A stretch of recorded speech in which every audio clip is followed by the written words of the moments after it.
Land is a cruel and harsh mistress in From the Depths. Hello everyone who just wants to sit in a little canoe in the ocean. I am BorderWise, and welcome back to From the Depths, where we're going back to a helping the new players kind of tutorial series, because I felt like it, and I've been meaning to do this for a long while. From the Depths has a nice big build menu. It has so much stuff in it. So, we're going to walk through it, because I feel that will be helpful for people, and because I sometimes forget that certain blocks exist at all. So, we're going to do... this is going to be a lot of episodes, actually. We're going to go for one tab per episode in this little series, except for this first one, because we need to talk about two tabs over here. One at the very top, the structural blocks, but also this one, the new blueprints tab. So, if I am on my little sea canoe here, which is very stable actually, thank goodness for lead, say I want to make a new vehicle. I will go down here to the vehicle section, and I'll go off and click, and over here, this is where you decide what your new vehicle will be, whether it'll be a vehicle, or fortress, or a structure. I would say 99.99% of the time, it's going to be a vehicle because, well, they can move at a decent speed, as opposed to structures which cannot move at all, and fortresses which move very slowly. So, in the new section here, you can also have a whole bunch of handy-dandy prefabs, and we're just going to go for the medium wooden hull, and we're going to plonk like so. It doesn't have quite the rustic charm of our little canoe there, our tiny, tiny canoe, but this will be a good base to do all our other stuff on. So, the build menu! Structural blocks. Alright, so we're going through these in as logical an order as I can figure out. First thing's wood.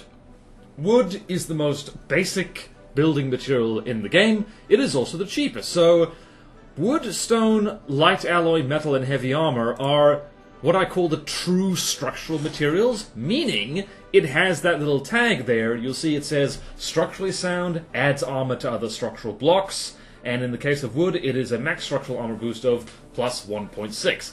And you'll see that it has all that for those other things. It does not have that anywhere else. You can see for yourself in the build menu at home. I'm assuming you're at home. I'm assuming that's where your build menu is.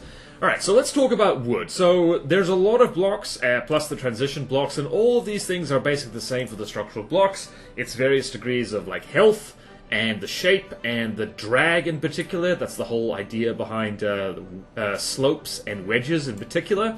Wood also has these variants here that is like purely for aesthetics, really.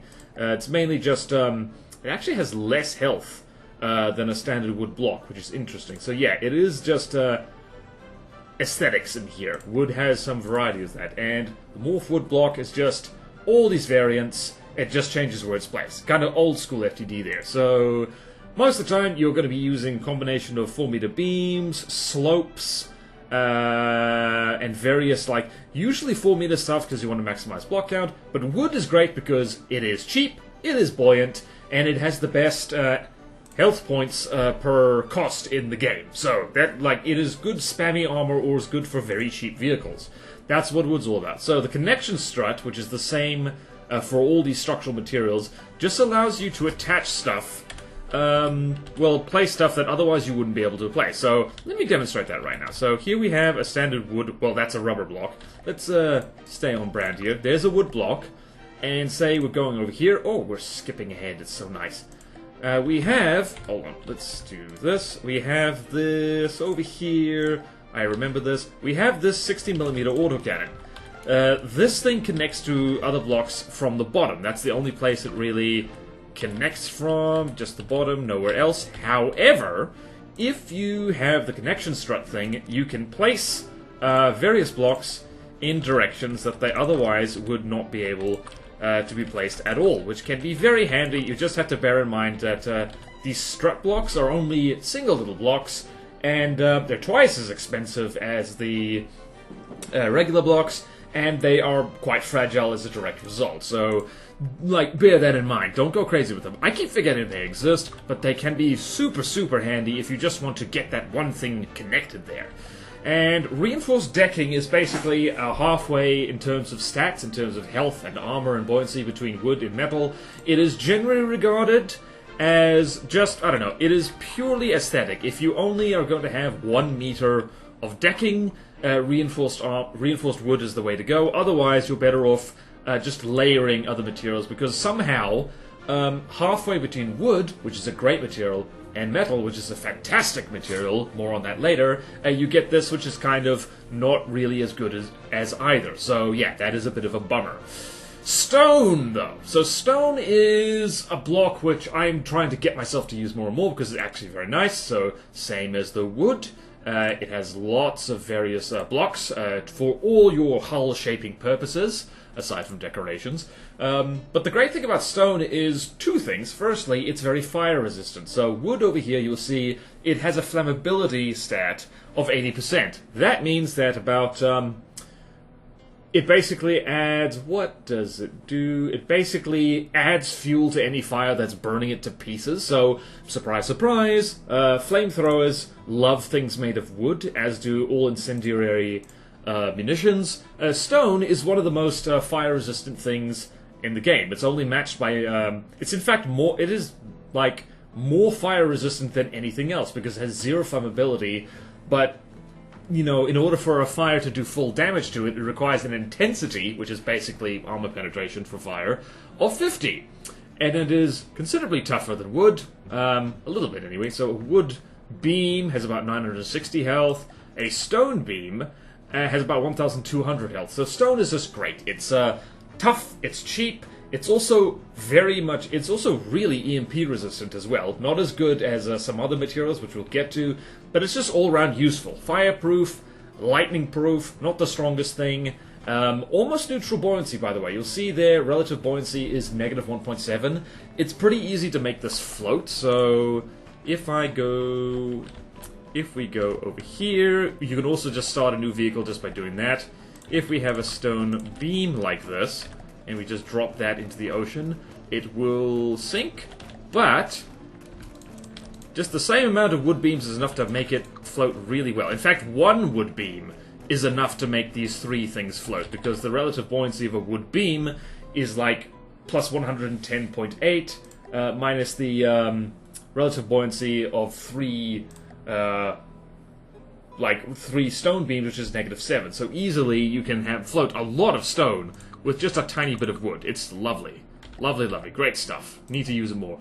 Lightweight alloy is, this is a divisive material, I think. Some people say you should never use this. Why would you use lightweight alloy when you can use just wood and metal?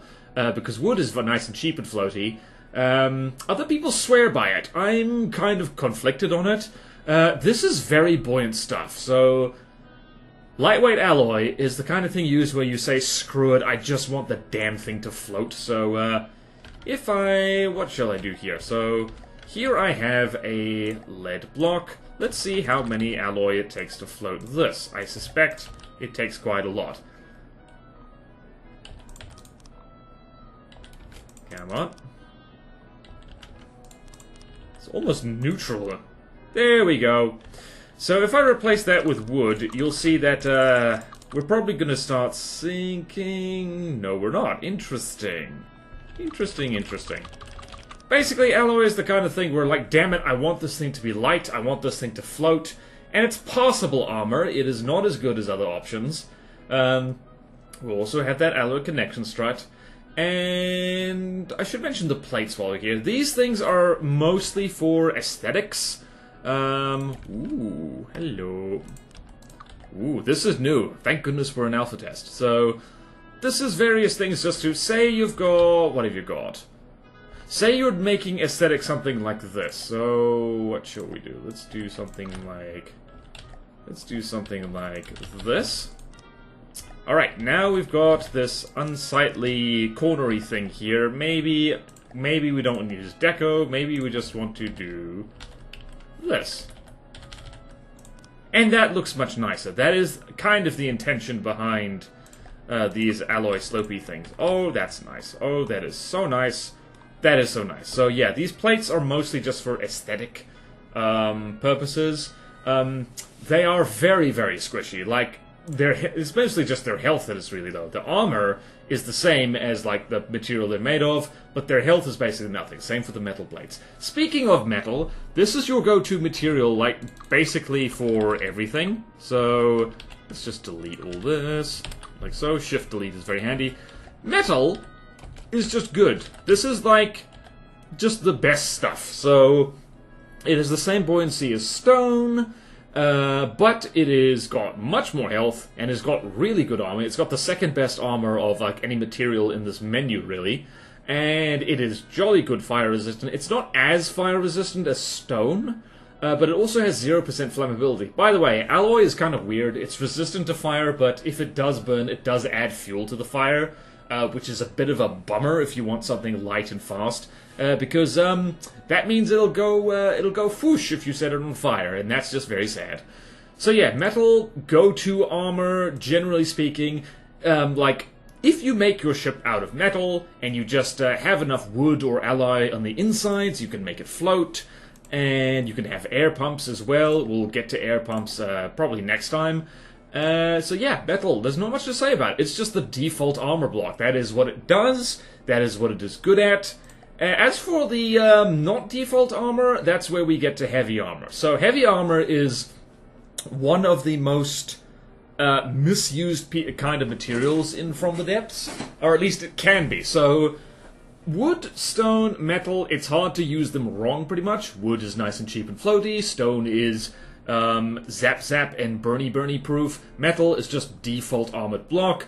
Lightweight alloy is specifically for making things light and floaty. It's not really supposed to be armor, even though it has almost the same stats as metal. That 5 armor makes a difference. Like, it's weird. It really does make a difference. Heavy armor is basically Citadel armor. So, say you've got a nice ammo compartment here. Where shall we have our ammo compartment? Oh, we're skipping ahead so much. So, that's that block. So, we want to keep this lump of ammo safe, right? Metal might not do it, so look at this metal beam here. 1680 health, 40 armor. It's good, but compare that to 6000 health and 60 armor. So if we do this... Hold on, let's do this properly. Let's seal all this off. Boop, boop, boop, boop. So, heavy armor is generally your last line of defense. There are exceptions to this. By the way, From the Depths, in general, it's the kind of game where there are very few hard and fast rules in which, if it's not the hard math that's in the actual code of the game, you can consider it a guideline if I'm telling you to do it, rather than hard and fast rule. This is the kind of game where, like, you can make anything work if you really try hard enough. But yeah, this is your final line of defense. Because, as I'm fond of saying with heavy armor, this is almost too expensive to let it get shot. Like, it is a lot, man. Like, it is literally 5 times as expensive as metal. So, to give you an idea of what that means, we've got 1 beam of heavy armor there. For the price, and rough weight, actually, weight of 200, weight of 40, 40 times 5. What is 40 times 5? Yeah, it's of like 5 times, it's 5 times more expensive and heavy. So that can get you 1, 2, 3, 4, 5 like meters of metal.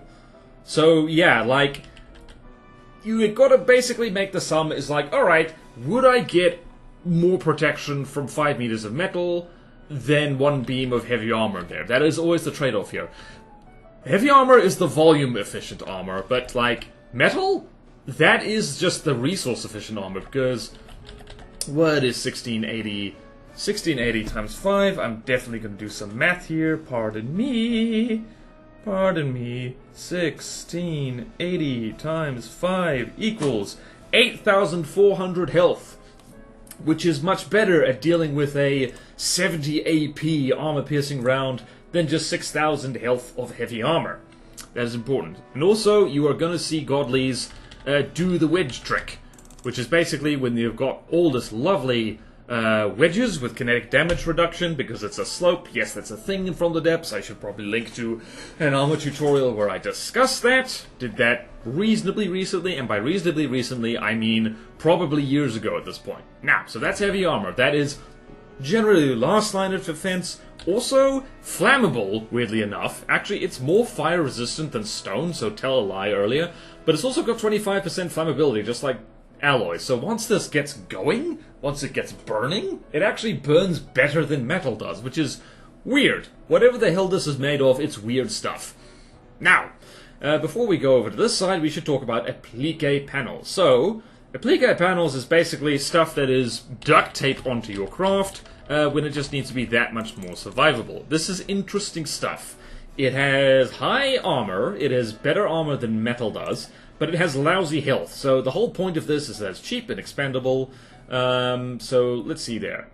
350 health, 40 armor, 125 health, 50 armor. But it also is not damaged by heat penetration, has a built-in air gap inside it that will trigger heat fragmentation and hash spall release, is treated as armor for hash simulation, increasing the armor-piercing value of the spalling produced from it. So, for the fancy-spancy stuff over in the advanced cannon section of heat and hash, Applique is basically the thing you slap on the outside of your craft when it just needs to be a little bit more survivable and you're not actually anticipating it getting hit very often. So it's very nice for fast, light vehicles which rely mostly on evasion rather than being tanky. It's good for aircraft.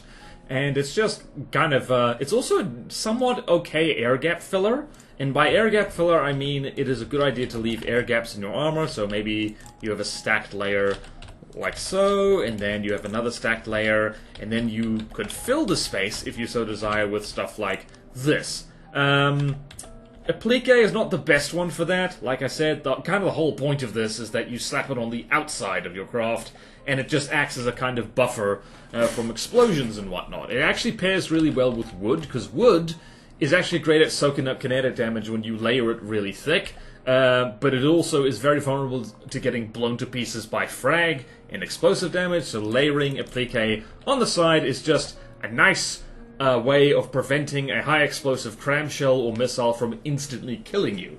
This stuff is the difference between dying immediately and dying 10 seconds later, which can make a difference in a fight.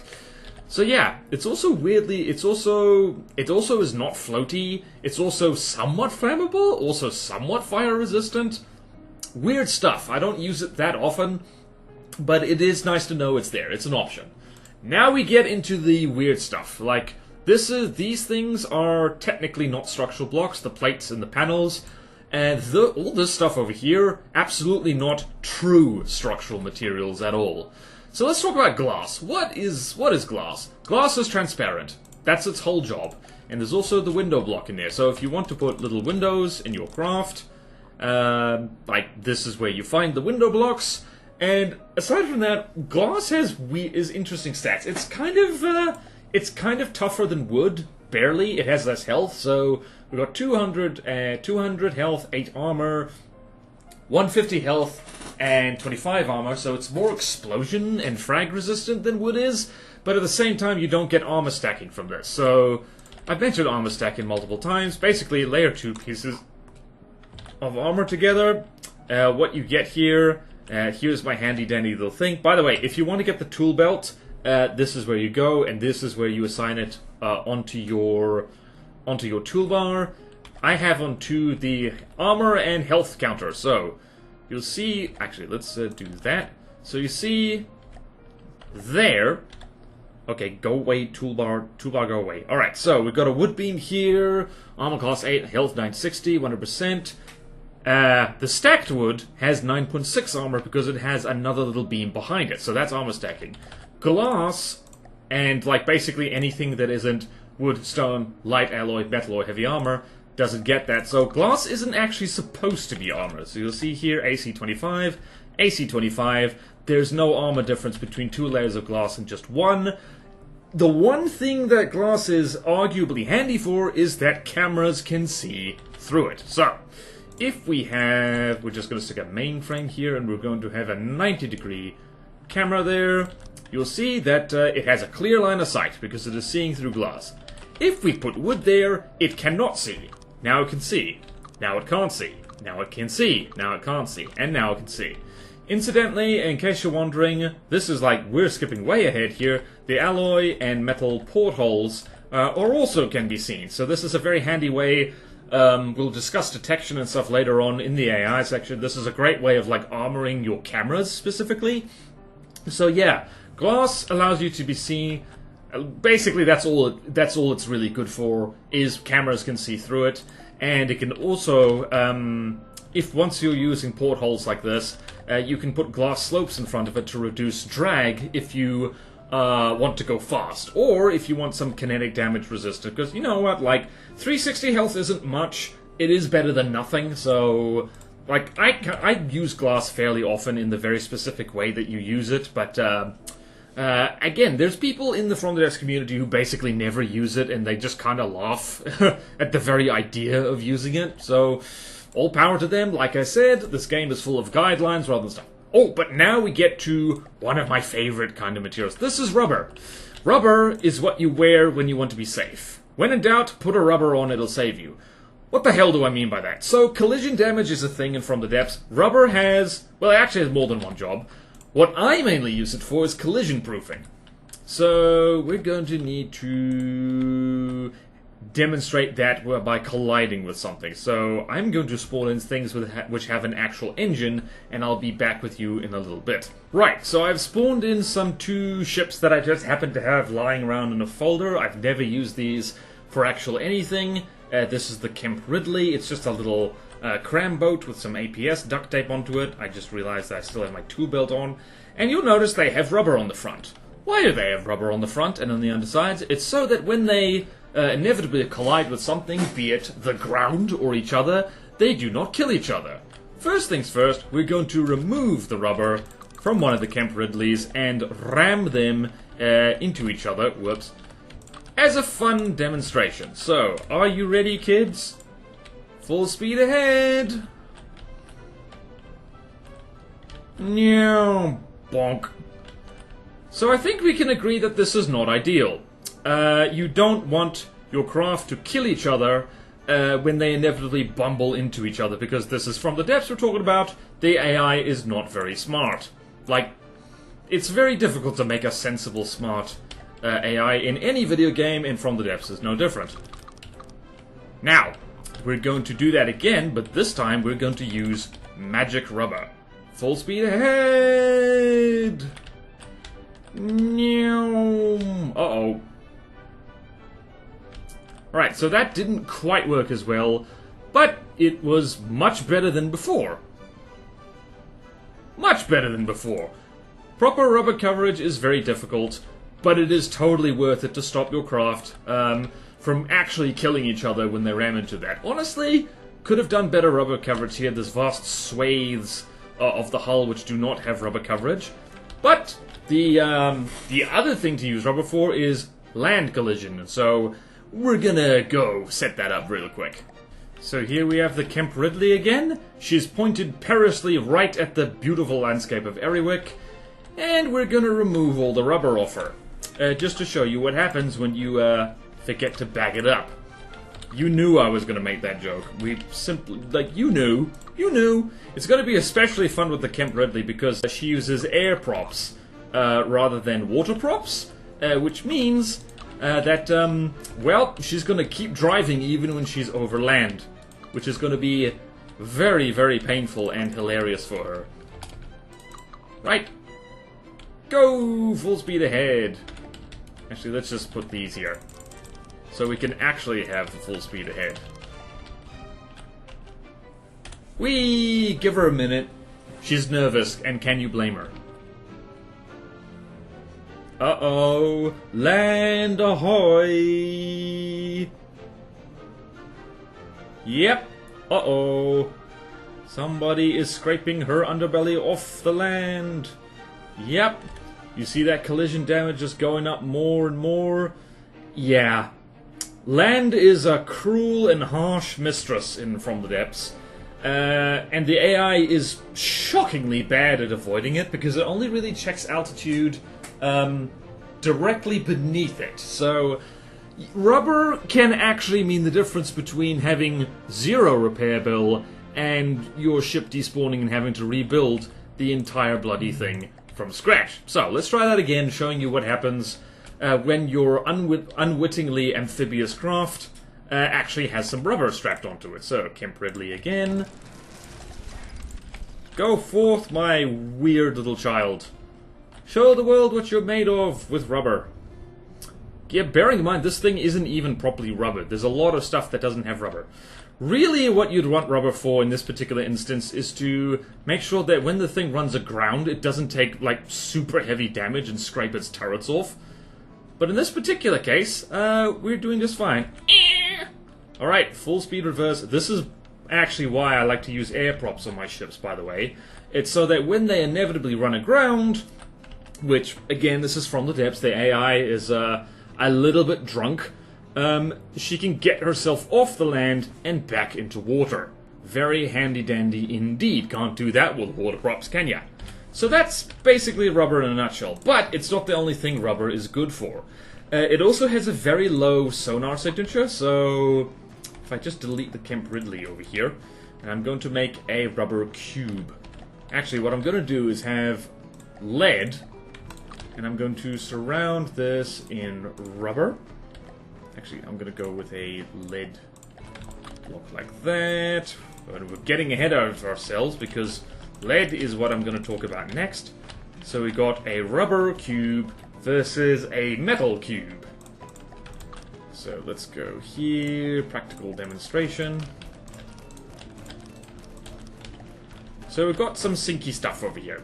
Now, middle click, you get to this eyeball thing, and that shows you your detection. So, we want sonar detection, so over here you'll see the sonar signature of this fella right here is about 19 meters in all directions. That is because metal reflects sonar, and similar thing for radar. Sonar is basically below water radar, radar is above water sonar, but for the rubber block, it's only 4 meters. So, incidentally, alloy also has a pretty low radar and sonar signature, but rubber has the lowest radar and sonar signature of pretty much anything in the game. So, if you want to make it harder for acoustic torpedoes or radar-guided missiles to lock onto your craft, which is also very handy if the thing is small and doesn't have, like, the room or budget for, like, active defenses like flares and whatnot, covering it in rubber, or alloy, is not that bad an idea. A rubber submarine is, not just fun to live in, especially if it's yellow, but also, like, you've made your submarine terrain-proof, mostly, and also made it harder to see on sonar, which means that your sonar decoys and all that stuff actually do have a better job of succeeding at all. So yeah, rubber, wonderful stuff. It's also the most EMP-resistant material. So if we look at heavy armor, which is the least, EMP damage reduction is a flat 0, so EMP loves this stuff. It just travels miles through it to cook your AI and other vulnerable bits. And metal is slightly EMP resistant, 1% plus 2. Alloy, less so, 5% plus 10. Wood, quite EMP resistant, 15% plus 30. Stone, same as wood, but glass is also 50% plus 30, but rubber, 30% plus 60 EMP reduction per meter of it. Wonderful, which means that EMP does not like to travel through rubber at all. It loves to travel through heavy armor, it hates traveling through rubber, and you can use this to your advantage. I have done a video or two on that, go watch them if you want to know more. Now, you will have noticed that I went and grabbed a... Was that else? This thing is fairly burny as well, be careful. No collision damage is given or received by Mysterio. So wonderful indeed. Now, you will have noticed that I, specifically to make these things sink, I used a lead block. What is lead? It is exactly what it sounds like. Literally the only thing lead is used for and is good for is that it is heavy. Its health, 300... armor of 10, so less, so basically less health and way less armor than metal. Damn heavy. It's the same weight as heavy armor, 200 per cubic meter. Flammability 0%, fire resistant 20. Like, same EMP reduction as metal, but it's just damn heavy, and it's a lot cheaper than heavy armor. So if you want something to sink, and particularly if you want ballast in your craft, weirdly enough, I have actually seen, you sometimes, like, ballast for a ship is the obvious thing. Like the little canoe I had at the start of the video. I hope you remember that canoe. I spent all of 10 seconds on it. Very hard work. If you want something to be nice and stable in the water... By the way, in order to just get one of these things on your hotbar, you literally hover over it and press the button you want. So I have the slope on 3, I just went there, clicked 3, and there the number pops up. So now I can just select that slope and it's there, and everything is wonderful, it's fantastic. So here in the little canoe, I will make this, and if I don't have the lead on it, actually let's demonstrate that. This thing is going to be very unstable because it's just so damn light. So drop that into the water. It's actually doing pretty well now because the waves aren't really a problem. Oh no, now she's tipping. However, if I have some lead, she will sit very still in the water. She will be nice and stable, and which is all the more important if you want the thing to, you know, move in a way that you like. So there we go. Nice, stable little hull just because it's got lead in the bottom. That is what lead is good for. But it's also good for, like, weighing out your craft so it is, like, heavy in the right places, so to speak. So, let me give you an example. Say I want to put an entire cram cannon on the front of this. So let's go with put the Bertha over here. Watch the blue center of mass. It's all the way over there now. Pretending that this is actually a functional vehicle and not a horrible abomination used for demonstration purposes, if I wanted to balance this out again so the center of mass is back in the middle where it belongs, you just put some lead on the back there. That didn't even take that much lead. It took like 6 blocks. So now this thing will sink nice and level. It won't pitch forward. It will roll over, however, because, well, it's got all the weight on the top. So, that is sad. Alright, that's lead. It literally just makes things heavy, used for ballast, used to balance things out. And there is only a few more blocks to talk about. Right, I was talking about EMP a lot. Heavy armor, least EMP resistant thing in the world. Rubber, most EMP resistant thing in the world. But your EMP defense ain't nothing unless you're using surge protectors. So, what are these things? These are expensive little blocks, like 50 per block. They're not armor in itself, but you'll notice that they have 100% susceptibility to EMP, which means EMP loves to go for these things. But it only takes 5% EMP damage, 0% damage reduction. They're also pretty flammable, 60%. It's almost as flammable as wood, Deacon's Christmas. And basically, this is the kind of stuff where you want to put your surge protectors on heavy armor, because EMP loves to travel through heavy armor, and it loves to go through surge protectors. So this is a match made in heaven. And then your vulnerable bits, the stuff that is vulnerable to EMP, you want to put that touching more EMP-resistant materials such as stone and rubber. So I can give you a live demonstration right now, actually. So let's have a delicious mainframe over there and a delicious mainframe over there. And I can put this over here.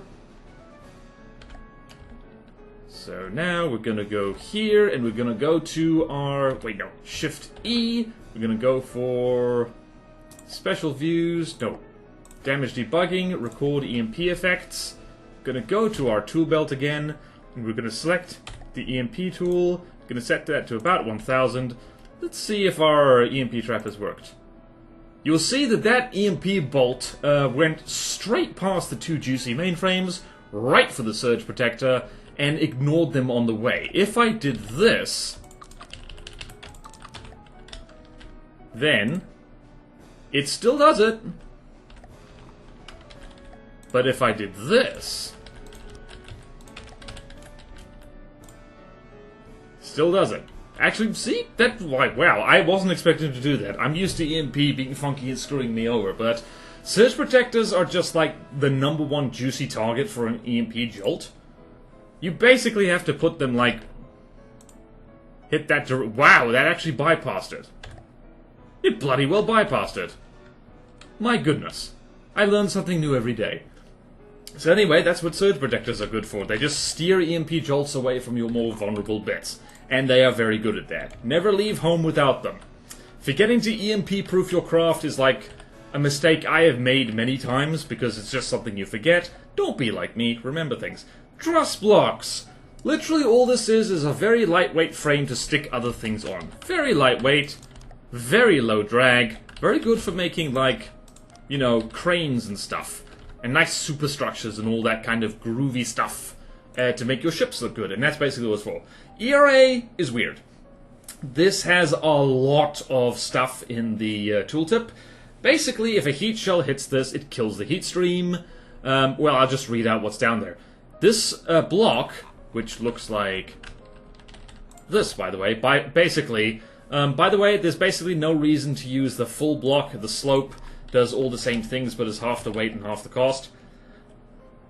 And has lower drag. It triggers the explosion of shells other than cram and contact. ERA dies after the triggering process is complete. The triggered shell has 20% HE anti-munition damage and 20% radius, so it reduces the damage of the shell. Triggered shell has 20% hesh thump damage. Triggered shell fragmentation warheads explodes with a 180-degree angle, so if you have a nice angled frag shell, ERA will just stop it from having that angle. Shaped charge and secondary shaped charge warhead cannot extend jets through an alive ERA block. ERA block will be destroyed to stop the jet, so like real life, a shaped charge hits it, ERA goes boom, stops the shaped charge, and the Hesh cannot begin the shockwave on an alive ERA block. ERA block will be destroyed, stopping the effect. However, once a shockwave is started, it will kill any ERA block it hits. If a triggered shell has not exploded, i.e. a kinetic only shell, it will reduce damage, kinetic damage by 2,500. So it is quite a useful little block. However, the problem is that when it gets hit by all these nasty things and it does its job, it dies. The block is destroyed and it can't be used again until it's repaired. And that's a problem. So there are really, I don't use ERA that often because there are armor schemes just like using beams and wedges and slopes in the correct way that do the job basically the same but more reliably and without the block dying. This is last ditch kind of defense, so this is the kind of thing you put as your final line of defense, really mixed in perhaps with your heavy armor in like layers. I believe what you do is something like this, and bear in mind the armor nerds are going to yell at me if I get this wrong. So what you do here is you have these slopes arranged like this, and this is effectively your final line of defense, and they're all set off like this just to stop a shell comes in here, deletes that block, and it prevents it from destroying other ERA pieces, and this will effectively prevent most shells from getting through here at least once, which is very handy when people are firing you know, railguns with like heat warheads on the menu and stuff like that. AP heat is a real bugger, and this can help stop that. And AP HE as well, very handy. So something like this, final line of defense. You do not want to plaster these things all over the outside of your craft, because crams and missiles will laugh at it and blow it to pieces. Like, even the full block only has 100 health and 3 armor. It's basically nothing. And it's also very block heavy. These only come in single blocks. And if you put too many single blocks on your craft, you will lag your game, and you will have a very bad time, so I don't recommend it. And finally, the light block. That thing I keep forgetting about. The light block is an underrated master of a thing, because you can build this. It is completely ethereal. You can still connect things to it. Why is this important? Well, if I... what do we do here? Let's spawn in a hull again. Where's a nice hull? Here's a nice hull. Let's have a metal and alloy hull. That's fun. Where's the front of my boat? There it is. There it is. We found the front. Excellent. What the hell? Oh, look at that. Alright, so say we want to... what do we want to do? Say, let's go find a turret. Let's go find a Gelignite turret, which is a little bit tall for this. Hopefully, please don't roll over. But maybe you want to put a hat on this, like a proper, like, hat type thing. What you can do is this. So, let's go here, light block. Bearing in mind these things explode, you can build straight through a sub-object like this, and that camera is not connected, but it can see through this light block. And now we've got a hat. Oh, nope, we need a hat like this. And of course, it wouldn't be a wizard's hat if we didn't have a thing like, oh, I don't know. Yeah, something like that. We've successfully given our thing a hat, but... And we need to just quickly do this as well. Don't ask me why the chair does this. It makes no sense to me, personally. So now this turret can turn, but it has blocks sticking right through it, and it has part of the main hull sticking straight through it. And there's all kind of funky things you can do with light blocks. It's like, it's a very niche block, and it sure as hell isn't armor. 50 health, 3 armor, can't be collided with at all. Things just phase straight through it. Can't be hit by projectile weapons, but explosions can damage it, and it explodes when it dies. So, let's go find my tool again. It wouldn't be a From the Depths video if we didn't blow something up. So if let's go here, and geez, I don't know, what happens if I do this? Yeah, so it explodes when it dies. Let's have a look in here. What happened in here? Huh, interesting. It didn't actually kill everything. That's nice to know. I guess it doesn't explode that badly. Wait a minute. Hold on. We gotta check something. I gotta do science right here in front of you because I can. Whoops. Can a light block destroy enough to set off an ammo block? Is the question. Where is my death ray? There is my death ray. Let's go. Nope. It does. Wow, that does very little explosive damage. Neat. So you can thread it through all your nonsense. And it'll be a very good time. So that's basically the blocks tab. And it's like, yeah, it's interesting. I keep, like... From the Depths is the kind of game where you can easily forget that a particular kind of block exists. I completely forgot that window blocks existed. And light blocks are something I really need to play with more, because it's fun. It's not, I don't know, it's not the... You can go play through the whole campaign in adventure mode and tournaments and stuff and never use a light block, or even see one. But it's there, and you can do funky stuff with it. Like, here's your homework. Go find all the Deepwater Guard craft that use light blocks, because they use them to hilarious and cool effect. So yeah, let's, what shall we do here? Let's have a big explosion. Let's have a big explosion. Just for fun. So... Thank you all so much for watching. Please like, comment, subscribe if you want to see more videos like this. Support me on Patreon or YouTube membership if you like. It really helps. And there's fun perks in it for you. Like at the lowest tier, access to a Patreon exclusive Discord. At the highest tier, I will build or draw stuff for you. Check out my other channels and my Twitch because it's a good time over there. This is not the only game I cover, but everything is on other channels because the YouTube algorithm is a cruel and harsh mistress with spiky gloves and whips, and I'm getting off track here. Anyway, I hope this was helpful, and if it wasn't helpful, I hope it was amusing, and if it wasn't either of those things, I hope you have a good day anyway. Farewell!